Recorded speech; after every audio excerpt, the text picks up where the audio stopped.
Hey y'all, welcome to the Memoirs of a Sinner, a personal growth podcast by Her Kinkz.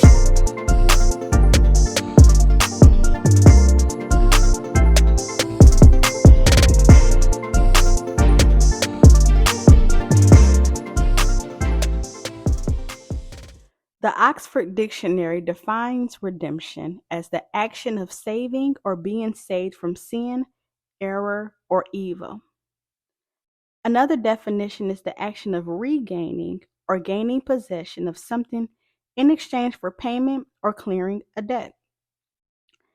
In Joshua chapter 2, a man named Joshua is leading the Israelites to the promised land, to the land that God has promised them. And a portion of that land is a place called Jericho. So Joshua sends out 2 spies to check out Jericho before they go and take it over. Now, we have 2 men who are Israelite spies who find themselves in the home of a prostitute who worshiped idols. Now, that sounds like an environment for a mess, but instead, God's purpose prevailed. Not only that, the prostitute, whose name is Rahab, told a lie to protect God's people and was rewarded greatly for it. Not only did she put her faith in the God who won every fight he entered, but she went from being a prostitute to becoming a believer, getting married to an Israelite and giving birth to one of the most popular men in the Bible. His name is Boaz. Women in the Christian church desire a husband that reflects the character of who Rahab gave birth to. Rahab's redemption story, however, was trumped by the story of who she gave birth to. In the book of Ruth, we can see the story of 2 women whose lives also exemplified redemption from God. A woman named Naomi moved to Moab from Bethlehem because there was a famine. She moved there along with her husband and 2 sons. While there, her 2 sons got married to Moabite women, whose names were Orpah and Ruth. Not only did Naomi's husband die, but so did her 2 sons. And it's around this time where she can return home to Bethlehem because the famine was over. Now, both of Naomi's daughter-in-laws were returning to her home with her. But halfway there, Naomi has a talk with them saying she had nothing to offer them anymore, so they should return back to their home, which is Moab.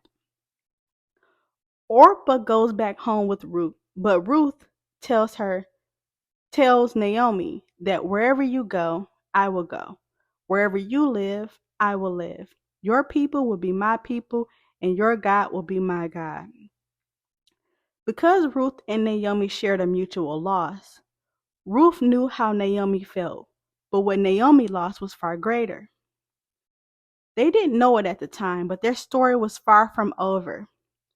Because of Ruth's loyalty to God and his people, both Naomi and Ruth experienced redemption. When they arrive to Bethlehem, Ruth goes out and is not only hardworking, but she's doing what she has to do to make sure her and Naomi have what they need.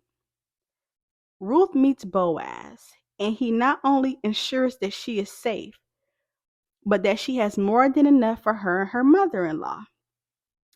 And she's not even employed by him. She's just working alongside his employees.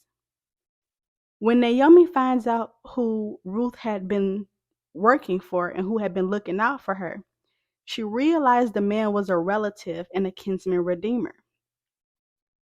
A kinsman redeemer is a relative who would obtain the inheritance of a deceased man to keep his lineage going. Now, remember, Ruth had the option to go back to what she knew once she lost her husband. Naomi offered it to her. And because she felt like, she couldn't do anything else for them. But instead, Ruth told Naomi, nah, I'm going with you. I'm rocking with you. I'm going to stick beside you. And may God punish me if anything aside from death separates us. We know that Orpah went back to what she knew for the opportunity of getting remarried. But Ruth took a risk and she decided to go with Naomi back to Bethlehem. Ruth's willingness to put someone else over herself paid off, because look at who she ends up marrying without even planning it, without having any idea that she was going to find a husband when she got there. Not only that, look at who Boaz married. Ruth was a woman like his mother, someone who made a decision, despite her upbringing, that she was going to put her faith in Yahweh. Boaz was a generous man who was willing to sacrifice his inheritance to ensure a family member, and the woman who stayed loyal to her had more than enough. Ruth and Boaz were both givers. They both operated like Jesus with a sacrificial love. There's a quote that says that two givers together will always have. Boaz was a man who sat at the city gate like the husband in Proverbs 31. We talk about the Proverbs 31 woman so much in the Christian church, but the Proverbs 31 man sets a major standard as well. In Proverbs 31, there's a woman who is very influential.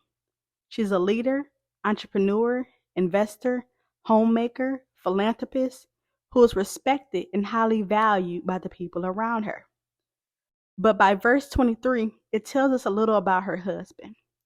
It says that he is well known at the city gates, where he sits with other civic leaders. Wisdom sat at the city gates. Boaz had wisdom, and his friends were leaders. We know he had wisdom because in Ruth chapter 2, verse 1, it says that he was a wealthy and influential man. He wasn't influential because he was wealthy. He was wealthy because he was influential, which further confirmed that he had some wisdom. Boaz saw something in Ruth that led him to his decision making.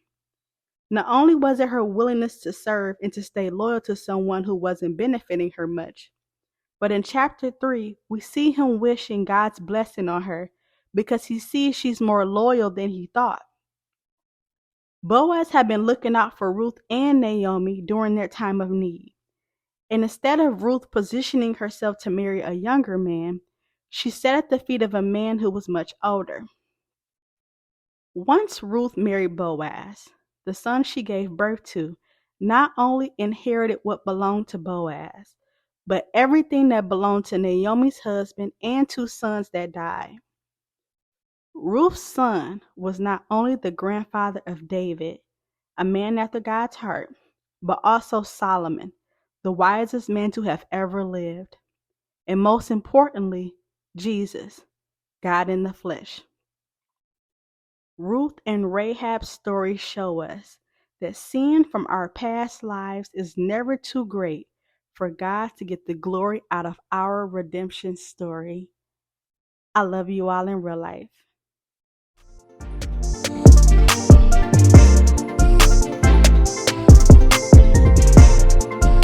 If you'd like to stay connected, you can follow me on Instagram at the Insta About Her, TheinstaAbouther, and make sure you subscribe and leave a review.